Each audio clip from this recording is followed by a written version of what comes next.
It was an uneventful evening in the forest. Serena simply sat on a rock and tended to her bow. A few animals scurried about, but nothing to worry about. When suddenly she began hearing the crack of leaves and twigs being crushed on the ground. Sounds like something bigger was coming. She readied her bow and pointed an arrow in that direction, waiting to see what animal would emerge. When it finally showed itself, Serena was overcome with disappointment. "Didn't I tell you not to come back? Is listening a weak point of the wind dancers?" "That's not a nice thing to say to your best friend, Serena. Best friend we just met a couple nights ago." "I know, and I have been looking all over for you," Gloede said as she crossed her arms and turned up her face in anger. She playfully opened one eye, glancing over at Serena, who had a stone face. "It's okay, Serena. I forgive you. But why are you never around during the day? Will I have to come find you at night just to speak?" "You don't have to find me. Also, night gales are only active when the sun is about to set. We do not explore when the sun is bright." "What?" Gloede yelled, astonished. "So I'll never get to see this beautiful face in the light. Aura, you suck." The wind then blew violently in Gloede's face as if to refute her sayings, knocking her to the floor. "Are you having fun?" Serena said mockingly. "Yes, talking to you is always fun." "I see," Serena said in a low voice. Gloede, unable to hear, asked Serena what she said, but she simply replied with, "Nothing." "Who is Aura?"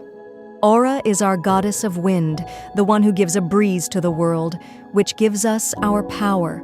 Though most people get their power from the Aurae, fairies that carry the power of Aura." Interesting. "Except me, of course. I get my abilities directly from Aura because I'm a chosen one."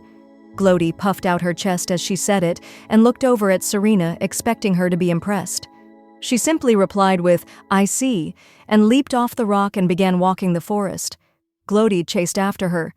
"I want to know more about you too, Serena." "No." "What, come on, tell me something." The two playfully chatted while walking through the forest. Suddenly, noises started to come from the darkness in the forest. Both Gloede and Serena noticed quickly, stepping back and pointing their bows. It sounded like it was multiple animals. The sounds gradually got closer and closer until a group of boys emerged. They looked about the same age as Serena and Gloede.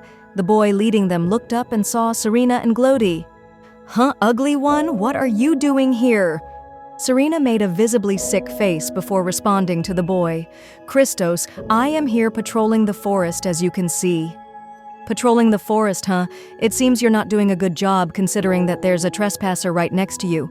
Although your face is ugly, I assumed that your eyes worked. But what can I expect from someone like you? Hey, girly there, why don't you move along before I get annoyed?" Gloede, seething with anger, lashed out at Christos. "Who are you? And why do you keep calling Serena ugly? Have you ever looked in the water? There's only 3 other toads I've seen that are as ugly as you. Maybe you should go jump in the pond with the rest of your family, Toadface." "Toadface," he said in embarrassment and confusion. Serena began to laugh a bit, which added to his embarrassment, causing an explosion of anger from him.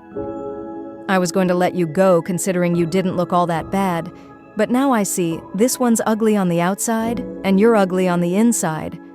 Stop calling Serena ugly before I make that toad face of yours even puffier."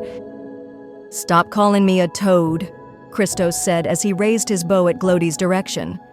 "The toad wants to fight, huh? Well, I won't back down." Gloede raised her bow as well.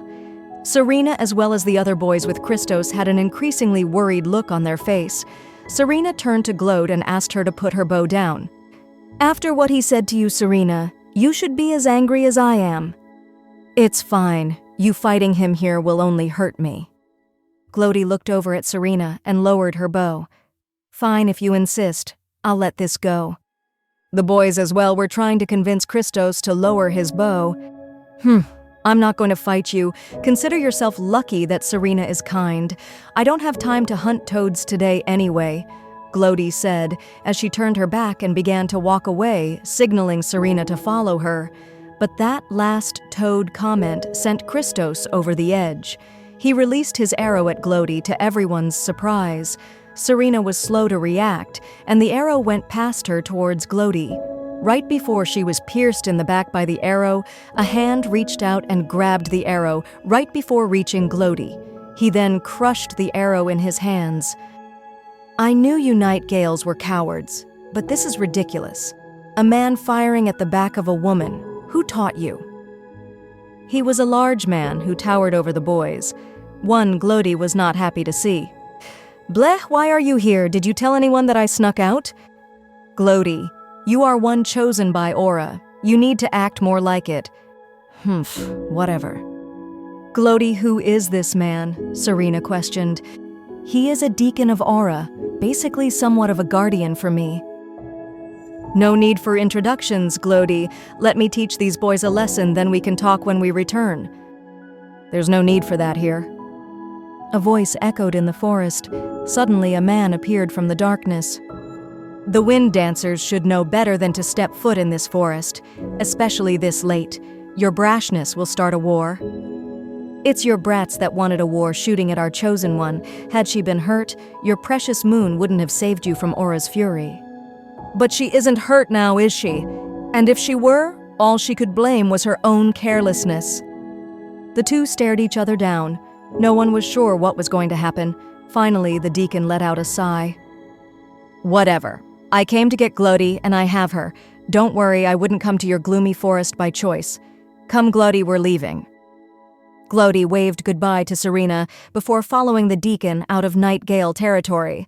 The boys seemed relieved that it ended without incident, before giving Serena a hateful stare and retreating into the forest themselves. Serena went to leave, but before she could, the man who saved them uttered some words. We allow you to stay here, despite your appearance being a shame to us all. You have decent bow skills, the least you could do is be a decent foot soldier, but maybe that's asking too much of someone like you. He quickly disappeared into the forest, leaving a dejected Serena alone in the dark, moon shining brightly on her.